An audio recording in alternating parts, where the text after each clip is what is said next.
kalimutang mag-subscribe.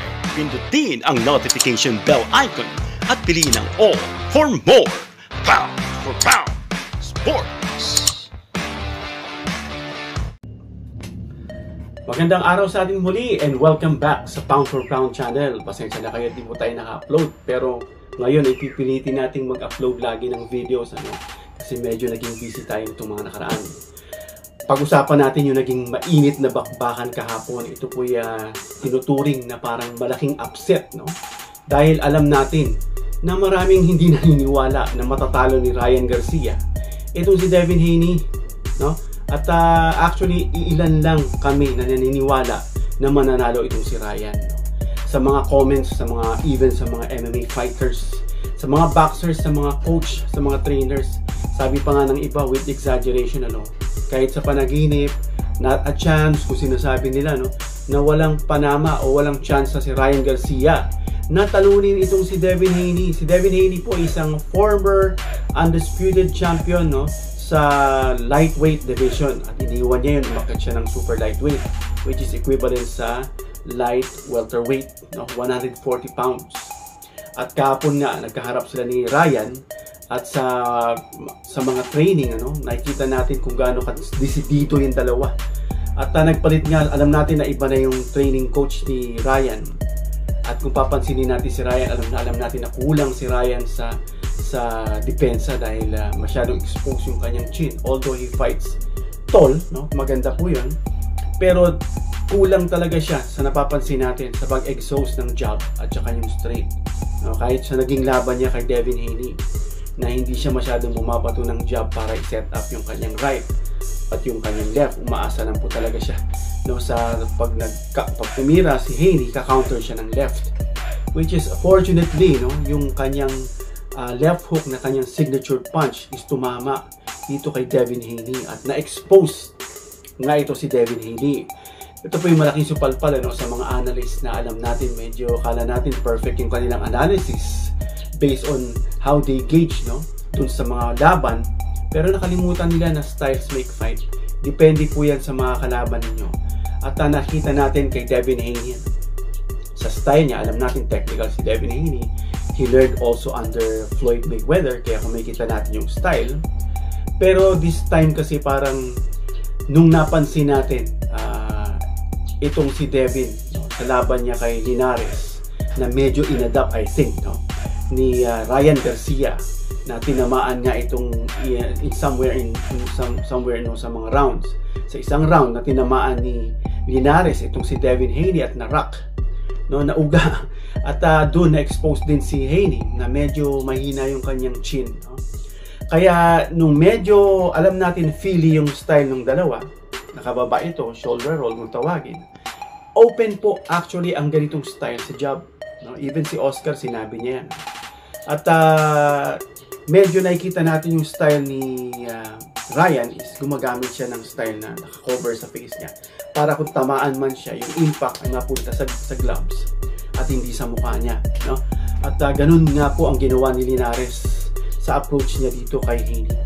In other words, na-expose po si Haney, natalo po, at sana champion sana si Ryan sa kanyang pagkapanalo, but hindi po siya nag-qualify dahil siya po'y sumobra sa weight limit.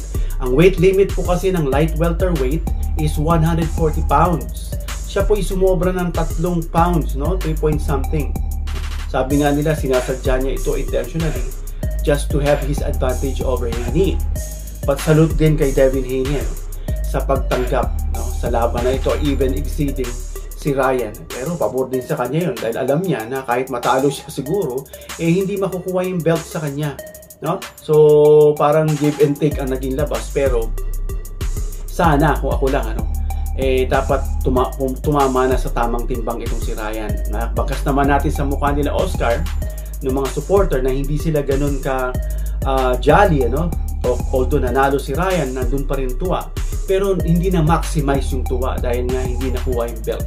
Balik tayo dun sa mga tumutuligsa na hindi sila naniniwala. Napakarami na yan, Etong si Timothy Bradley rin, sabi niya pa nga, titigil na raw siya sa pagko-comment niya kung matalo daw ni Ryan Garcia itong si Devin Haney. If Ryan Garcia somehow pulls off the upset, oh my God, I might as well just quit commentary and leave the game alone, man. I'm not gonna lie, because I just don't see it happening. I really don't see it happening. Si Ryan Garcia kasi isa itong unhailed o uncrowned king, although he's wearing king and he named himself the King Rai.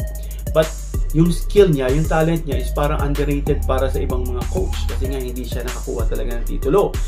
At yung mga nilabanan niya lang hindi naman mga champion, talagang hindi naman daw ganun kakalidad. Well, eto na po yung susi na tinalo niya na, sapat na nga ba to?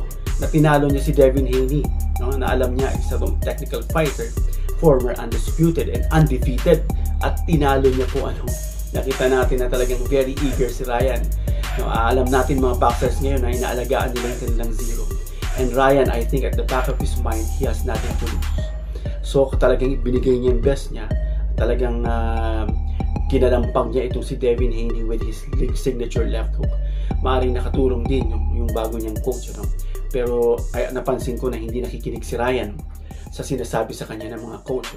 Dahil hindi niya na-expose yung kanyang jab para ma-set up niya yung kanyang right. No, hindi siya magamit nun Nakita ko, hindi masyadong na-utilize.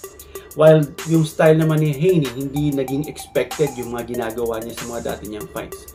Bakit? Kasi nag-iingat siya. Even Tank Davis, alam niya na Ryan has power on both hands, left and right. Especially the left hook, the signature punch, at ayaw niya malandoon. At eto nga, si Devin Haney, hindi naman siya knockout puncher. I think Ryan did not respect yung punching power, but the pointing system lang na baka makapoint sa kanya si Devin Haney at talunin siya. In fact, sa round na nakikita natin, lamang si Haney by points, pero yung strong factors dun, actually sa decision ng judges, sa scorecards, tabla, but of course, yung nagbigay ng impact dun is yung mga knockdowns. Kita naman natin nangyari sa mukha ni Devin Haney, compare sa mukha ni Ryan. So wag po tayo magbibigay agad ng sarili nating conclusion kahit sabihin natin experience tayo sa pag-a-analyze. Then again, dapat balik tayo sa basics. Go back to the basics. Styles make fight. Tignan natin yung kahinaan at kalakasan ng bawat fighters, and then come up with a katotohanan, yung talagang reality na conclusion. Yun naman po, at sa mga susunod nating video, stay tuned mga kamao.